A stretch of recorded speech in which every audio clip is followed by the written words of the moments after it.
मनुष्य, वो हम हो चाहे आप, हम कितना भी छिपाने का प्रयास करें, परंतु जब मनुष्य 10 मिनट लगातार बोलता है तो उसके भीतर जो चलता रहता है वो अपने आप बाहर निकल जाता है। आप उसको छिपा नहीं सकते।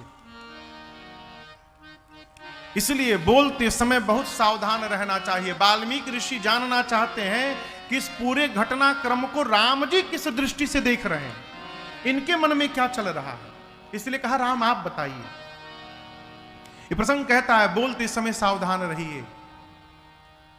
हम बोलते हैं तो केवल हम बोलते नहीं हैं, हम जब कहीं कुछ बोलते हैं तो हम अपने पूर्वजों का परिचय देते हैं। हम बोलते हैं तो हम अपने परिवार का संस्कार बताते हैं।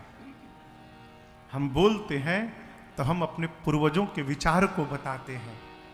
हमारे पूज्य महाराज श्री कहते, बाबू, भाषा मनुष्य के चित्त की खेती है।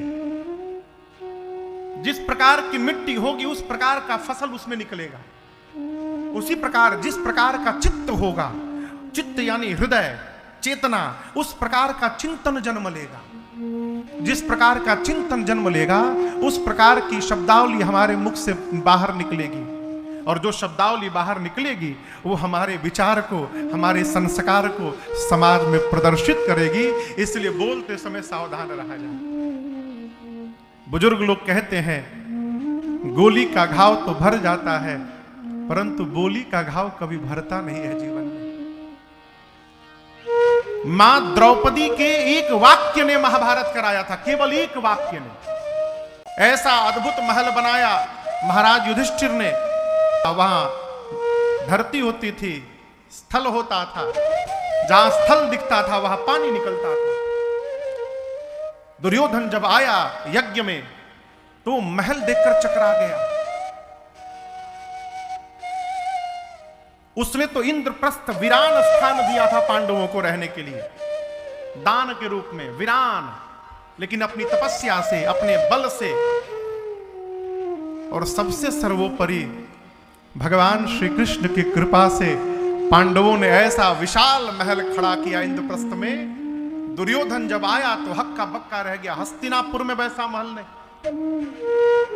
मां द्रौपदी ऊपर खड़ी थी, उसने समझा कि स्थल है। जैसे दुर्योधन पांव बढ़ाया पानी में गिर गया। मां द्रौपदी देख के हंस पड़ी ऊपर से और केवल एक वाक्य कहा, अंधे का बेटा अंधा। बस इस एक वाक्य ने महाभारत करा दिया। इसलिए कुछ भी कहते समय विचार करिए, सोचिए क्या कह रहे हैं।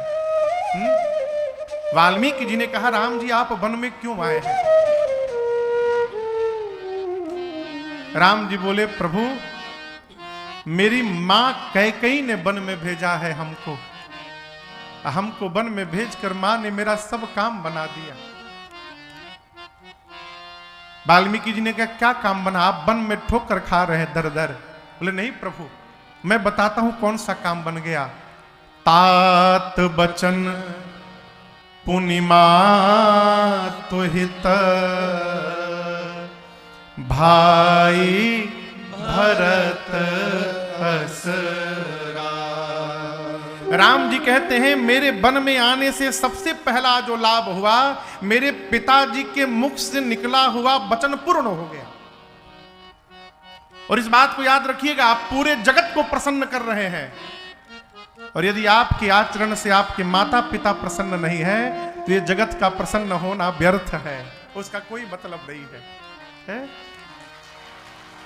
राम जी कहते, मुनिवर मेरे वन में आने से मेरे पिताजी का वचन पूर्ण हो गया। कितना बड़ा सौभाग्य! मैं अपनी मां कैकेयी के स्वप्न को पूर्ण कर रहा हूं। दूसरा लाभ।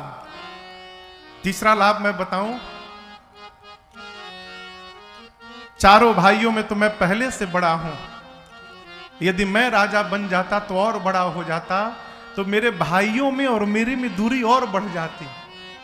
लेकिन आप दर्शन करिए, मैं वन में आ गया तो मेरा छोटा भाई भरत राजा बनेगा, और राजा बन के भरत और बड़ा हो जाएगा, तो मेरे में और भरत के बीच की दूरी और कम हो जाएगी। एक और लाभ बताऊं, अयोध्या की प्रजा को भरत जैसा साधु राजा प्राप्त हो जाएगा। वाल्मीकि ऋषि सुनते रहे, मुस्कुराते रहे, कहे राम आप ठीक कह रहे हैं, सबका लाभ हुआ, लेकिन मैं फिर से पूछ रहा हूं आपका क्या लाभ हुआ? आप तो बन बन भटक रहे हैं।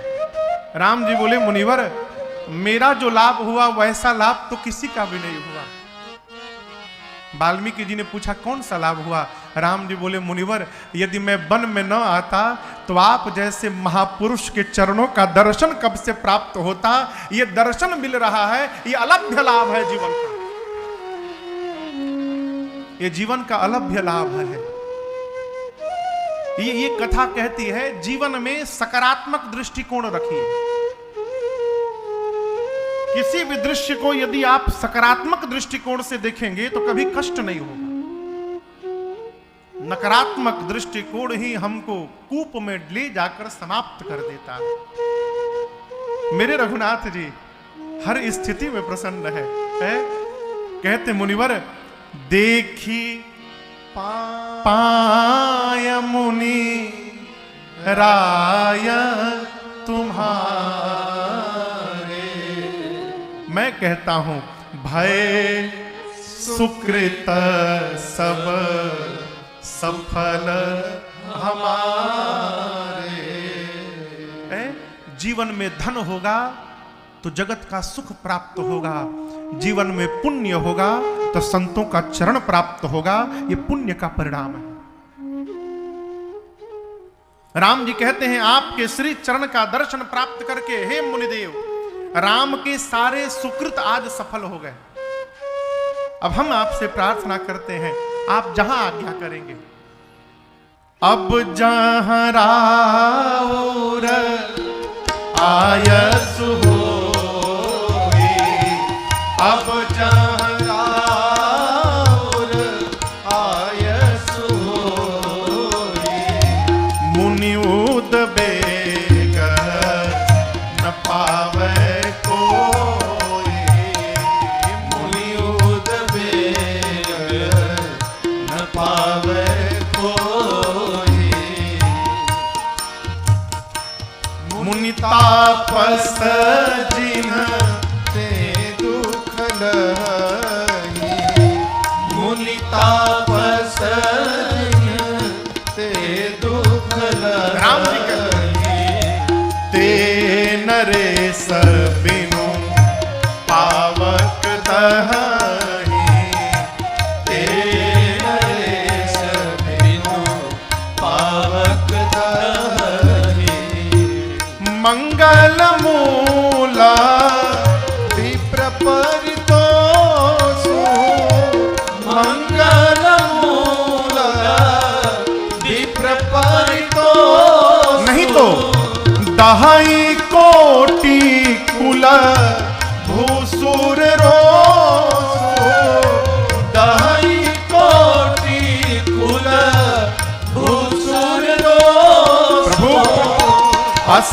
जिय जानी कहिय सोई खाऊं, अस जिय जानी कहिय सोई खाऊं, सिय सौमित्र सहित जह जाऊं, सिय सौमित्र सहित जह जाऊं, सिय सौमित्र सहित जह जाऊं।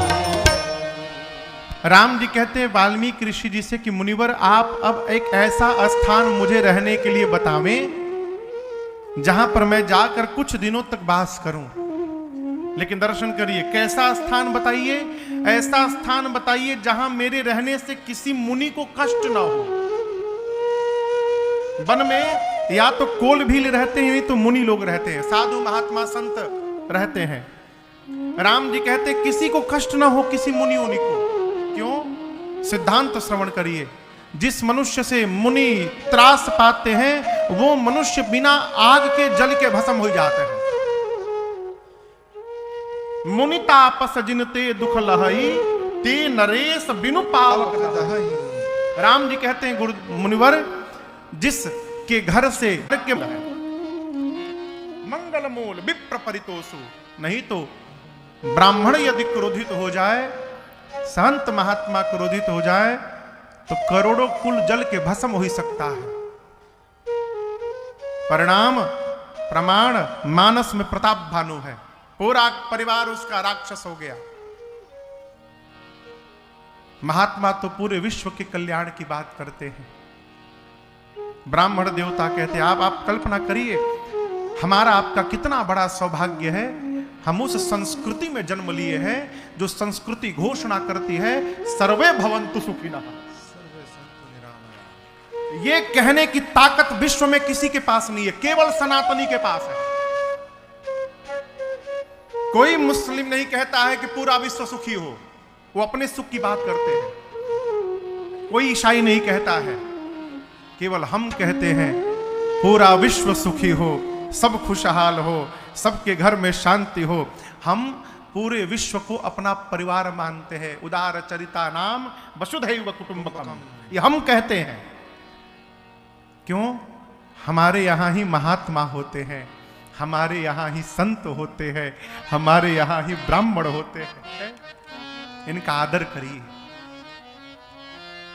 साधु कौन? जो जीवन में कभी किसी का अहित न सोचे। आप लोग सुंदरकांड पढ़ते हैं, हनुमान जी विभीषण जी के मुख से राम राम सुने, क्या बोले?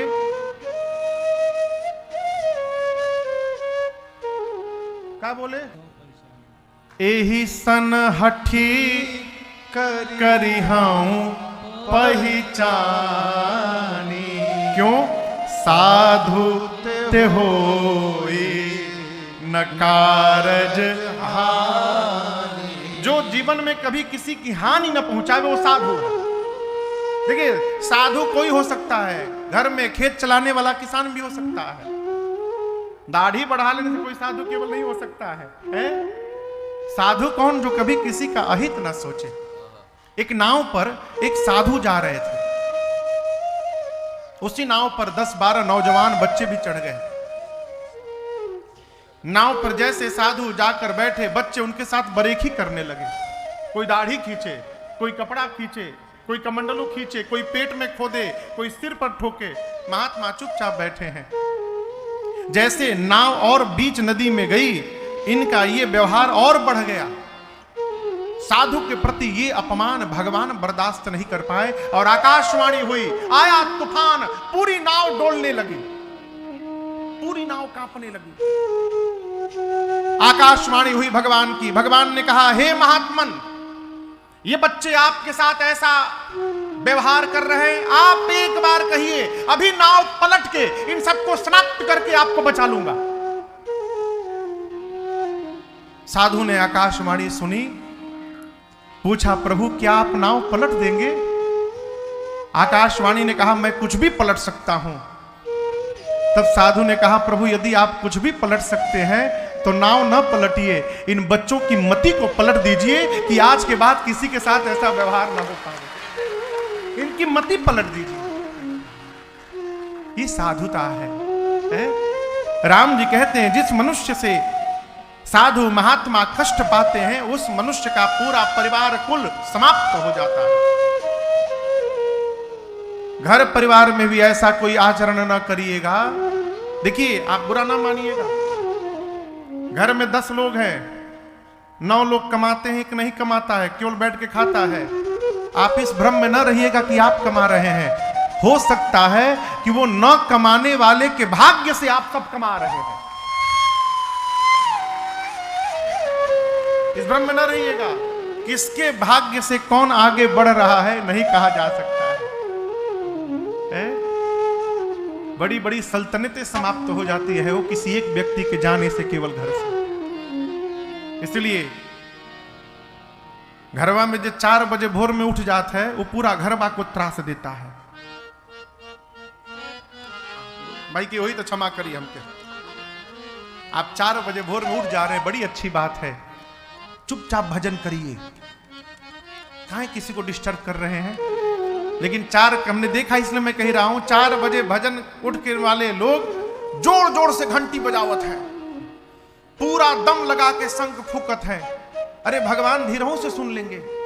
हो सकता है कोई 3 बजे आकर सोया होगा आपके घर में, आपके बगल में, वो बेचारा जैसे उसकी नींद नहीं लगी नहीं तो लगा घंटी पीटने लगे। अब आपके घंटी सुन के कौन सा मंत्र सुनाएगा, वो मन ही मन आपको कल्पना करिएगा। आप जग गए हैं तो आप भजन में लग जाइए।